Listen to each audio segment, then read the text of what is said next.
ஆனா அவருடைய மாநாடுக்கான கூட்டம் அப்படின்றது இன்னைக்கும் போக போக தான் தெரியும். இதுவரைக்கும் ஒரு தலைவர் என்ன பண்ணணும், ஆளுங்கட்சி செய்கிற தவறுகளை எப்படி கண்டிச்சிருக்கணும், அதெல்லாம் இல்லை. புசி ஆனந்தை பற்றி பெருசாக சொல்கிறாங்க. கிளீன் பாலிடிக்ஸ் பண்ணுவோன்னு சொல்றாரு சார். பண்ணவே முடியாது தம்பி. இப்போவே அங்கங்கே இவ்வளோ வாங்கினாங்க, அவ்வளோ வாங்கினாங்க, இவ்வளோ விவகாரம் பண்ணுறாரு. புசி ஆனந்த் இவ்வளோ விவகாரம் பண்ணுறாரு. விஜயை பார்க்க முடியல, கனவு கண்டி மாதிரி வந்துட்டு போயிடுறாரு. துப்புரவு தொழிலாளர்களுடைய போராட்டத்தை அப்ப கூட அவர் பனையூருக்கு அவங்க போய் பார்க்க வேண்டிய சூழ்நிலை, அவர் இறங்கி வர மாட்டேங்கிறாரு. ஒரு தலைவர் அப்படி இருக்கு. இப்போ ஏன் இறங்கினா அரசியலுக்கு? எம்ஜிஆர் அதை தானே பண்ணாரு. விஜயால் ஆக முடியுமா சார்? அடுத்து எம்ஜிஆர் ஆகிறதுக்கான வாய்ப்புகள்? அந்த பேரே சொல்லு. ரசிகர்கள் ஆனால் ஓட் பேங்காக மாறதுக்கான வாய்ப்பு இவருக்கு என்ன வரும்? இப்போ ஒரு 10% ஓட்டு தான் இருக்கு. பெரியார் வழியிலையும் அம்பேத்கர் வழிகளையும் நாங்கள் நடக்க போகிறோம், எங்களோட ஐடியாலஜி அப்படி இருக்க போகுது அப்படின்னு நடந்துட போறாரு. மாநாடு போடுறேன்னு சொல்லிட்டு 3 நிமிஷத்தோட பேச்சு முடிக்கும். தலைவர் செய்யலாமா? யாருக்காக இவ்வளவு கூட்டம் வந்தது? அந்த மாநாட்டு செலவெல்லாம் விஜய் பண்ணல. விஜய் இன்னும் படம் எடுக்கல, டெபிட்ல எடுக்க மாட்டார். எல்லாம் வெளி பணம் தான். 250 கோடி ரூபாய் வருமானம் ஆண்டுக்கு வருது, ஒரு படத்தின் மூலமா வருதுன்றப்ப அதை விட்டுட்டு அவர் போறாரு. இப்போ விஜய் சினிமா விட்டு போறது தியேட்டர் ஓனர்களுக்கும் ப்ரொடியூசர்களுக்குமான பாதிப்பை ஏற்படும். அதுக்கு ஈக்குவலா இன்னொரு ஹீரோ வந்துருவாங்க.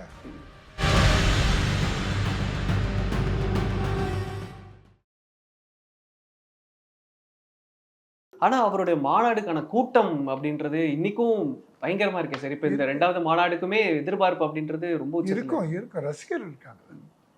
ரசிகர் இருக்காங்க, தாய்மார்கள் இருக்காங்க, காலேஜ் கேர்ள்ஸ் இருக்காங்க. அதெல்லாம் இருக்கும். போக போக தான் தெரியும். இப்போ 2வது மாநாடு சிறப்பாக இருக்கும். நல்லா இருக்கட்டும். ஒரு தமிழன் கட்சி ஆரம்பிச்சிருக்காரு, நல்லா வரட்டும். ஆனால் இதுவரைக்கும் ஒரு தலைவர் என்ன பண்ணணும், ஒரு கட்சி எப்படி நடைமுறையை கொண்டு போகணும், என்ன ஆக்டிவிட்டீஸ் இருக்கணும், எத்தனை அறிக்கைகள் வந்திருக்கணும், ஆளுங்கட்சி செய்கிற தவறுகளை எப்படி கண்டிச்சிருக்கணும், அதெல்லாம் இல்லை. உள்ளுக்குள்ளேயே குழப்பம். அவர் என்ன ஆனந்த்? அவர் புசி ஆனந்தை பற்றி பெருசாக சொல்கிறாங்க.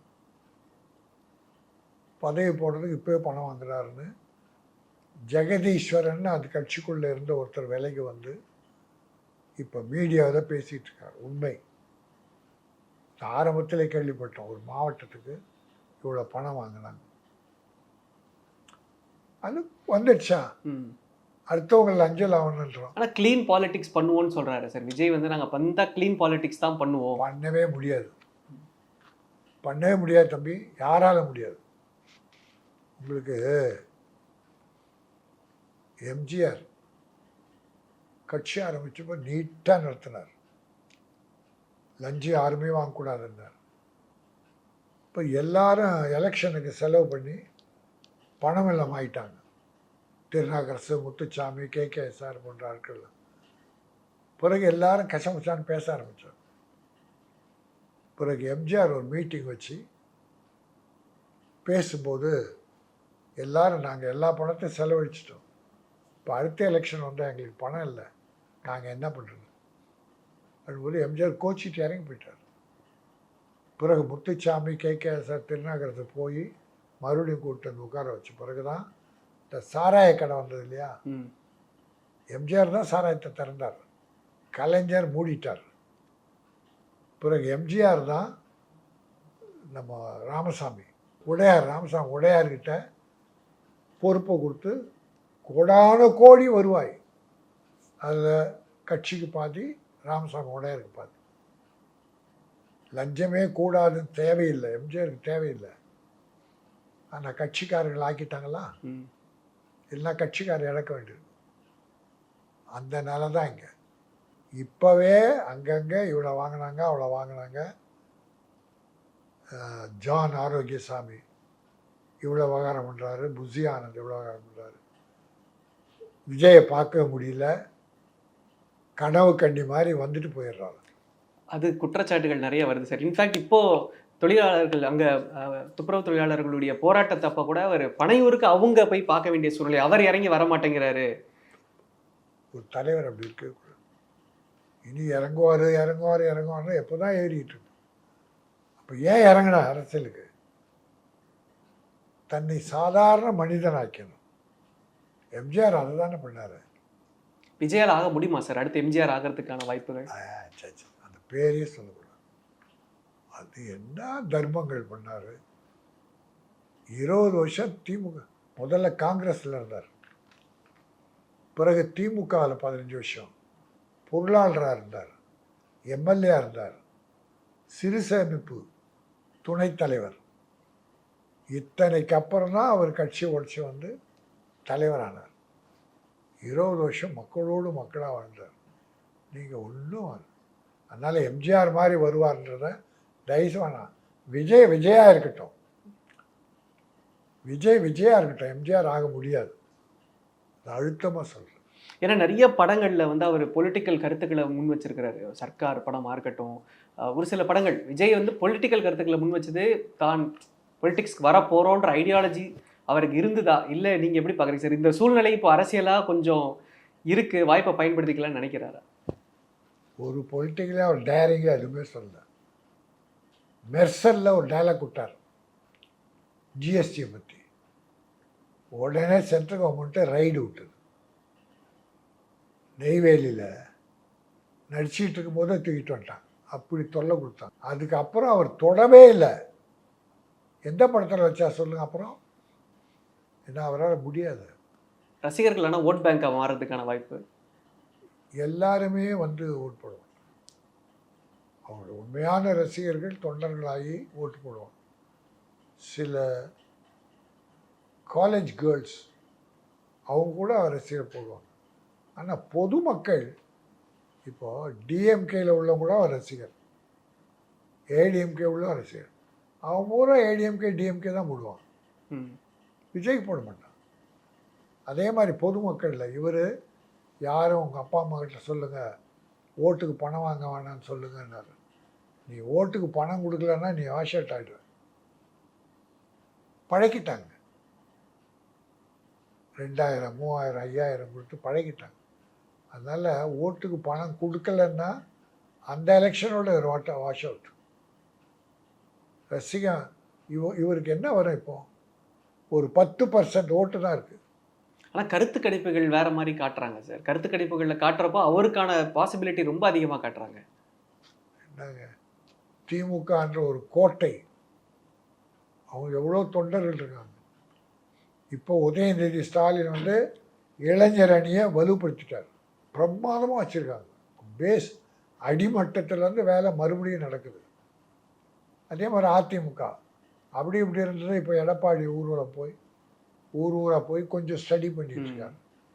அங்கே ஒரு சீமான், இங்கே நம்ம திருமாவளவன், அது ஸ்ட்ராங் யங்ஸ்டர்ஸ்.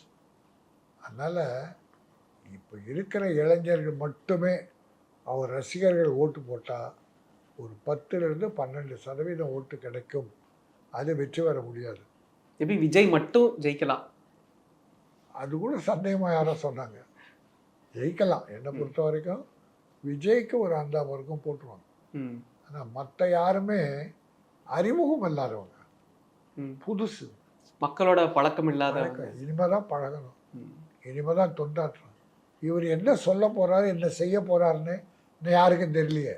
அவர் பெரியார் வழியிலையும் அம்பேத்கர் வழிகளையும் நாங்கள் நடக்க போகிறோம், எங்களோட ஐடியாலஜி அப்படி இருக்க போகுது அப்படின்னு நடந்துட போகிறாரு.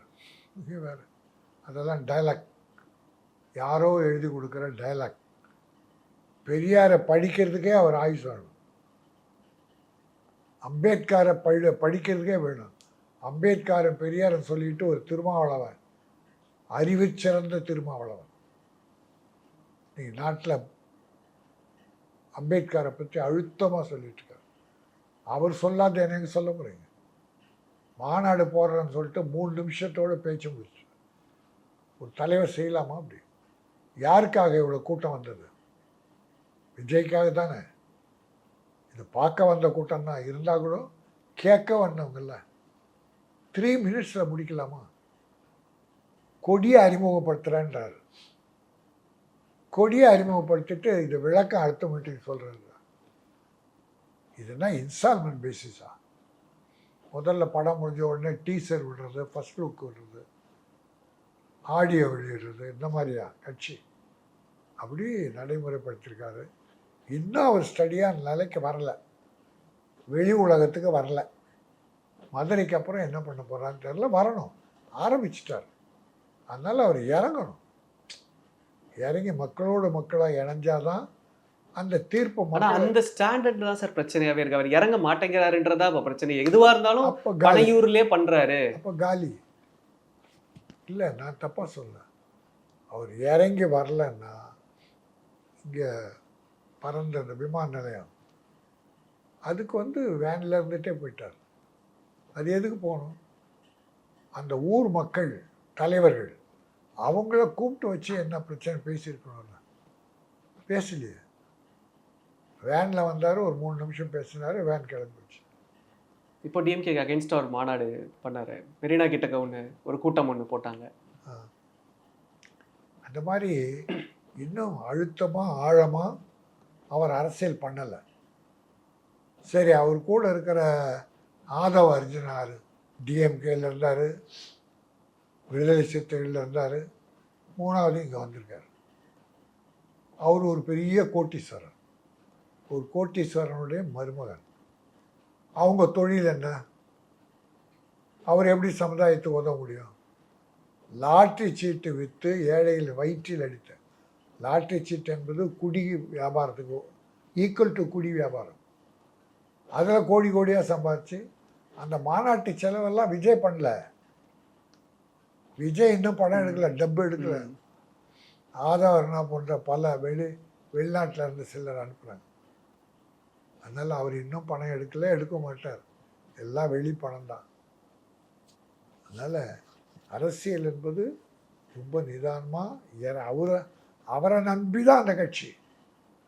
வேற சொல்லக்கூடிய அளவுக்கு தலைவர்கள் அங்கே யாரும் இல்லை. ஏன்னா 250 கோடி ரூபாய் வருமானம் ஆண்டுக்கு வருது, ஒரு படத்தின் மூலமா வருதுன்றப்ப அதை விட்டுட்டு அவர் போறாரு. மக்களோட ப்ரொஜெக்ஷன் இப்படிதான் சார் இருக்கு. அதாவது தனக்கு வரக்கூடிய 250 கோடியை விட்டுட்டு மக்களுக்காக சேவை செய்யறதுக்கு உள்ள இறங்குறாரு. இன்னும் 500 கோடி வந்தால் என்ன பண்ணுவார்? இப்போ அவர் சொத்து கணக்கு நான் படித்தேன்.